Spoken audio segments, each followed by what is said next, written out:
지금 소위 우리가 구구라고 방송에서 이야기하는 저들은 매국 세력입니까? 아니면 뿌리가 친일매국입니까? 매국 세력이 어떻게 구구가 될 수 있죠? 그렇죠. 저들은 이승만을 추종하고 김구를 빨갱이라고. 아니 임시정부를 계승하지 않고 삼일정신을 계승하지 않는 저들이 어떻게 우익이 될 수 있냔 말이죠. 그렇죠. 그래서 기본적으로 매국 세력이기 때문에 구구가 될 수 없는 거고, 또 하나 저들은 기본적으로 반민족입니다. 아니 북한을 주적으로 바라보는 건 북한을 해석하는 차이에 따라서 그럴 수 있다라고 그렇죠, 치지만 그렇죠. 기본적으로 통일에 대한 기대감이 없이 현재의 분단 시대를 굉장히 즐거워하는 사람들이에요. 그 3.1절에서도 네. 지금 이렇게 집회에서 무슨 탄핵 찬반이 있었고, 사실은 네. 지금 이게 어떻게 보면 대환장 유니버스에 지금 들어왔거든요.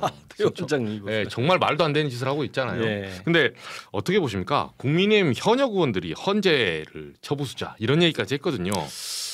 그러니까 저는 기본적으로 국민의힘을 저는 개인적으로 이제 지지하지 않는 여러 가지 이유 중에 하나가 그들이 과연 뿌리를 독립운동에 두고 있느냐 아니면 뿌리를 친일매국에 두고 있느냐. 그러니까 그들이 이승만의 자유당과 박정희의 공화당이라고 하더라도 그 공화당에서 전두환의 민정당으로 넘어가면서 일종의 단절이 있었단 말이죠. 그렇죠. 근데 그 민정당의 후신이 민자당, 뭐 신한국당, 한나라당, 자유한국당 그러면서 지금 국민의힘까지 오는 과정이기 때문에 어찌 보면 이들의 뿌리가 민정당이면 계엄정당이죠. 그렇죠. 그다음 학살정당이죠. 전두환. 그러다 보니까 스스로 그걸 부정해야 되는 정당임에도 불구하고 이제는 드러내놓고 비상계엄을 할 만했다. 계몽령이었다. 그리고 그런 대통령을 탄핵한다는 헌재를 쳐부시자라고 이야기하는 건 이제는 그냥 선명성 있게 좀 드러냈으면 좋겠습니다. 그냥 대놓고 전두환을 좀 지지한다라고 이야기했으면 좋겠고 광주 시민도 그럼 죽였으니 죽일만 하니까 죽였다라고 이야기하시라고요. 차라리. 네. 당사에 전두환 걸고. 그렇죠. 전두환 사진 걸어야죠. 빡빡이 사진 걸고. 그렇죠. 우리의 뿌리는 전두환이다. 우리의 뿌리는 살인마다 학살자다. 그렇게 가야죠. 지금 이거는 완전히 굉장히 반헌법적인 행위를 하고 있다라고 봅니다. 그러니까 우리가 헌법 전문에서 저 국힘을 지지하시는 분들이 어기는 것 중에 하나가 3.1 정신을 계승하지 않아요. 그다음에 임시정부의 법통 계승하는 걸 부정합니다. 그렇죠. 건국절 얘기하면서. 그렇죠. 그리고 분명히 헌법 전문에 이승만은 불의라고 규정이 돼 있습니다. 불의에 저항한 4.19 정신을 계승해야 되는데 이들은 그 불의였던 이승만을 추종합니다. 그렇게 반헌법적 생각을 가지고 있고 반헌법적 행동을 하는 사람들이 반대한민국인데 야 윤석열은 반헌법적 종북 뭐 추종 세력을 척결하겠다고 비상금을 일으켰단 말이죠. 누가 반헌법이냐? 저희는 헌법을 너무 잘 지키고 살고 있잖아요. 그쵸. 헌법 정신에 입각해 살고 있는데 이들이 헌법을 어기는 사람들인데 이제는 그 헌법 재판관들까지 압박을 하고 있으니 야 참 말세다 싶습니다. 네. 이게 너무 적반하장 논리가 많이 나와서 네. 저기 그러면서 이제 탄핵 찬반 제가 가보니까 네. 이번에도 나왔어요. 뭐 전한길 씨 네. 역사 강사로서 그날도 이제 저쪽에서 네. 강연 그렇죠. 연사로 저는 전한길 이름 석자도 그때 집회에서 언급하지 않았는데 네. 그 광주 집회에서 아주 저한테 맞아요. 굉장히 저를 비판하는 시간을 왜 광주까지 와서 저를 공격했는지 모르겠습니다. 근데 그분이 뭐 네. 그분한테 이제 TV 토론을 제안했어요. 네. 그 선생님 유튜브 들어가 보면 그렇죠. 아직 대답이 없습니까? 그러니까 이제 한국 전쟁을 뭐 미국이 일으켰다 그 발언을 어찌 보면은 앞담만 따서 이래저래 저래 해서 어찌 보면 미국 유도한 측면이 있다. 왜냐하면 시험에 애치순 선언 때문에 미국 국무장관 애치순 선언 때문에 북한이 남침을 했다가 시험에 정답으로 나오는 그 공부를 시키기 위해서 애치순 선언이 과연 미국의 의도였냐 실수였냐 이야기하는 과정에서 역사를 하는 사람들은 자신의 생각을 이야기할 수 있습니다. 근데 그럼 다시 한번 제가 라디오에 나와서 이런 말씀까지 하긴 좀 조심스럽지만 미국 학계에서는요 이건 애치순의 의도였다라고 그냥 결론이 난 게임이란 말이죠. 그런데 이제 역사를 강의했던 사람은 내가 어떤 맥락에 의해서 그런 멘트를 했다는 걸 알아요. 왜냐하면 당시 수능 스타 강사들 소위 뭐 이런 강사들이 6.25 강의를 할 때는 거의 대부분 저처럼 강의를 하지 않을 수가 없습니다. 학교 선생님들도 마찬가지고. 그럼에도 불구하고 자신도 역사 강의를 했던 사람이 그 맥락을 빼버리고 그 멘트 하나 가지고 그렇게 저를 비판했으니 네가 그럼 6.25에 대해서 그렇게 잘 알면 나랑 6.25가 어떻게 발발했는가 토론을 하자. 근데 물론 토론에 응하지 않을 거라는 걸 알고는 있었죠. 예전에 이승만 찬양 영화였던 건국전쟁이 교육적으로 참 좋은 영화다라고 했을 때 제가 그때부터 실은 굉장히 그 양반한테 실망을 했거든요. 어떻게 역사 강의하는 사람이 그럴 수 있냐. 왜냐하면 그때 그래서 토론 제안을 했을 때 이 양반이 못 나올 걸 알았어요. 이 사람이 나올 수 없다. 왜? 역사하는 사람이 이승만 가지고 토론을 할 때 이승만의 공과 과가 있는데 과를 조금 이렇게 축소시키려고 하고 공을 부추기려는 사람이 그렇죠. 정상적인 역사를 공부한 사람에게 이승만 가지고는 이길 수가 없다는 걸 본인도 알아요. 그래서 어차피 이승만 가지고 자신이 거짓말하고 있다는 거 아니까 토론에 나오지 못할 거고 또 토론에 나온다고 하더라도 역사 지식이 저보다는 분명히 딸 걸 제가 아니까.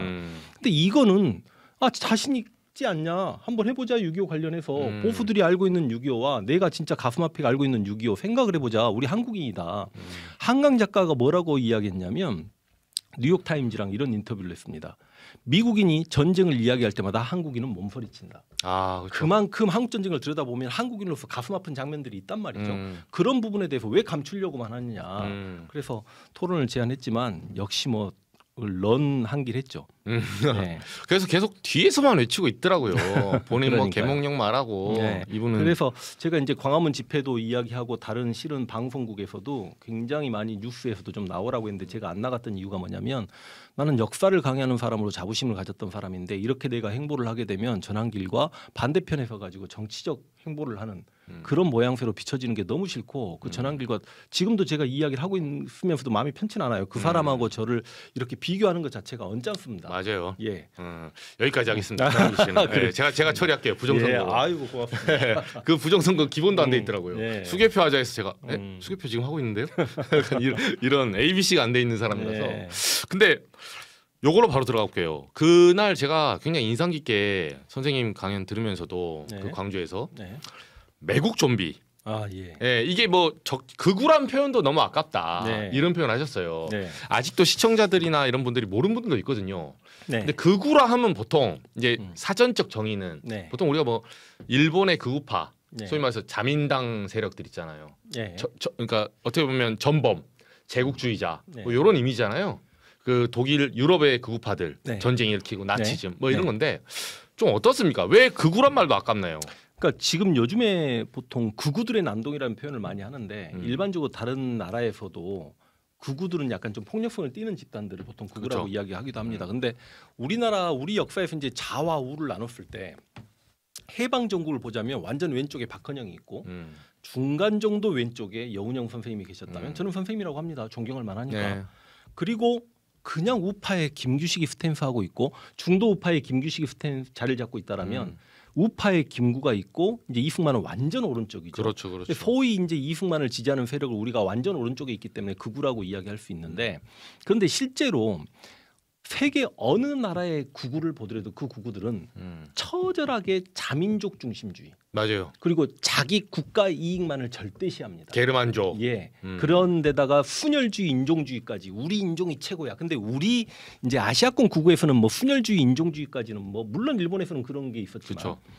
이런 것들이 이제 전체주의, 막 국수주의 이런 것들과 융합해가지고 독일의 나치가 되고 이탈리아의 파시즘이 되고 일본의 군국주의가 됩니다. 그런데 우리가 나치가 비난받는 이유는 일단 독재 추종이죠. 히틀러를 추종했습니다. 그런데 가장 나치가 비난받는 이유는 어찌 보면 독일 민족 우월주의 입각에서 그렇죠. 유대인을 대규모 학살했다는 거잖아요. 생물학적, 예. 우생학적 뭐 근거를 들어서 근거 없는. 그래요. 그런 나치를 추종하는 친구들이 극우인데 맞아요. 지금 소위 우리가 극우라고 방송에서 이야기하는 저들은 애국 세력입니까? 아니면 뿌리가 친일매국입니까?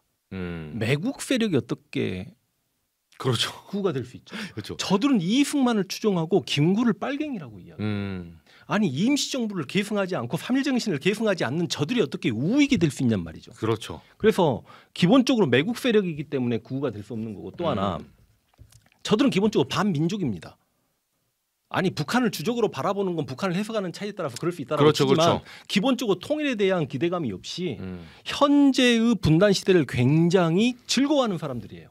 분단을 원하죠. 그렇죠. 그러니까 통일을 바라지 않습니다. 결과적으로 반민족적 성격을 띠는데 어떻게 그들이 국가가 될 수 있냐. 더군다나 유태인은 독일 민족 우월주의 입각에서 유대인을 죽였지만 독일인은 나치는 유태인을 죽였지만 이승만은 실은 우리 역사를 통틀어서 전쟁 전시 상황에서 적군이 아닌 자국의 민간인을 많이 죽인 사람이었거든요. 그렇죠. 자국민을 죽인 사람을 추종한다. 그래서 이들은 극우라고 부를 자격이 없다. 일단 애국심이 있는지 모르겠지만 우리가 볼 때는 매국을 추종한다. 그리고 또 하나 반민족이다. 그래서 이들은 구구라고 부를 수 없다. 그럼 이들을 부를 수 있는 단어가 뭔가 제가 제 책에는 가짜 구구라는 단어를 썼습니다. 그래서 그 단어가 도저히 생각이 안 나다가 우리 영화 프로듀서 하시는 분께서 매국 좀비 괜찮지 않아요? 매국 좀비. 와, 근데 그 말 듣는 순간 제가 무릎을 쳤습니다. 이야, 진짜네. 없어지지 않는 좀비. 왜냐하면 우리 입장에서는 죽여야 되거든요. 왜냐하면 매국이 단죄되지 않으면 지금 현재 우리 대한민국도 언젠가는 먼 미래라고 생각하고 싶습니다. 위기가 올 수 있습니다. 맞아요. 그 위기가 왔을 때 국가가 국민들에게 국가를 위해서 목숨을 바쳐라라고 이야기할 수 있냔 말이죠. 그럼 매국이 단죄되어야만 그래 나라를 팔아먹었다가는 이런 벌을 받는구나라고 알면서 애국으로 돌아서는데 이 매국노드의 호의호식하는 이 대한민국에서는 교훈이 남는 게 없다. 맞습니다. 그런데 그래서 우리는 매국을 실제로 이승만이 반민특위를 해체시켜버리면서 친일청산에 실패했죠.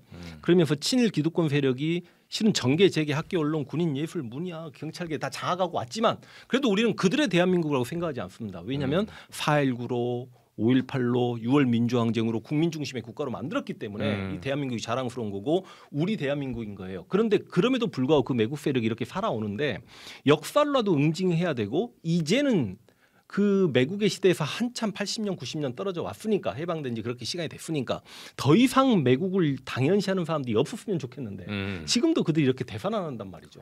야 이건 좀비다. 진짜 좀비다. 그렇죠.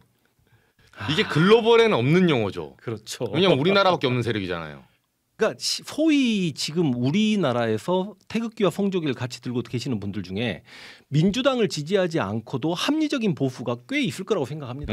그러나 한 20% 정도는 저런 집단을 어떻게 해석을 해야 될까? 이게 지구상에 존재하지 않는 집단. 맞아요. 네.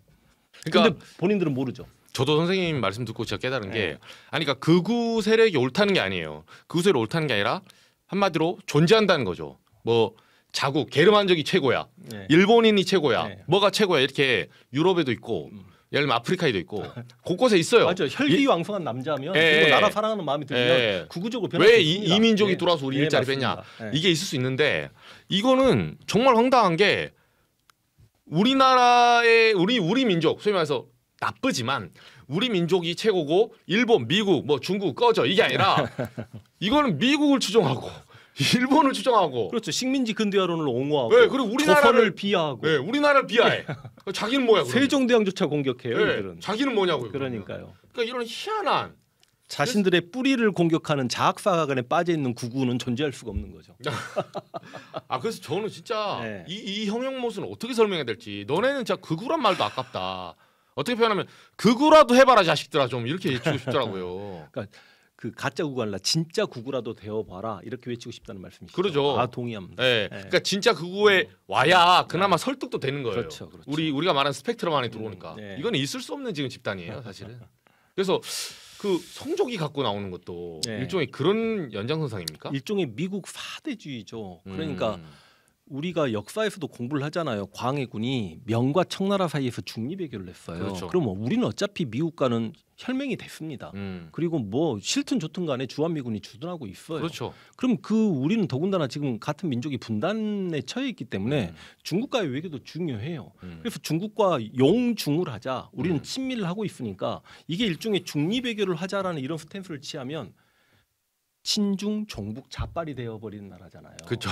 그러면 지금 친중한다고 저들은 그렇게 이쪽 진보 진영을 공격하고 있는데 누가 중국 국기를 들고 다니냔 말이죠. 진보 진영에서. 그렇죠.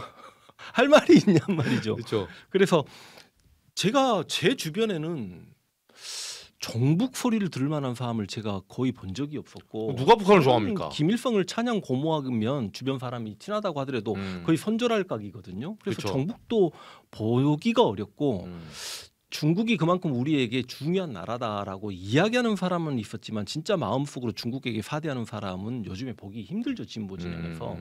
근데 문제는 저들이 정말 우리가 중국에게 사대한다라고 생각하는 거예요. 근데 자신들은 진짜 미국에게 사대하는 마음을 가지고 있죠. 그러니까 제가 책에도 그런 이야기 썼습니다만 우리가 조선의 선비들을 살짝 욕설이 들어가도 됩니까? 괜찮습니다. 선비라는 말도 하면서 예, 그렇죠. 그런 말 하죠. 중국 중심의 사대주의에 빠져 있었다라고 이야기하는데 맞아요. 실제로 그 전화주의, 그러니까 화이사관의 입각에서 그 명나라를 숭상했던 조선의 선비들은 비난받아야 되는 측면도 있습니다. 위정 척사 사상이라고 해요. 위정 정도는 성리학이다. 성리학만을 지키고 성리학의 모든 거는 척사 배척한다. 그러다 보니까 기술 문화가 침체된 측면도 있습니다만 그래도 그 조선일지라고 하더라도 임진왜란 끝나자마자 명나라가 주둔하려고 하니까 발로 뻥 차버리거든요. 저리 가라고.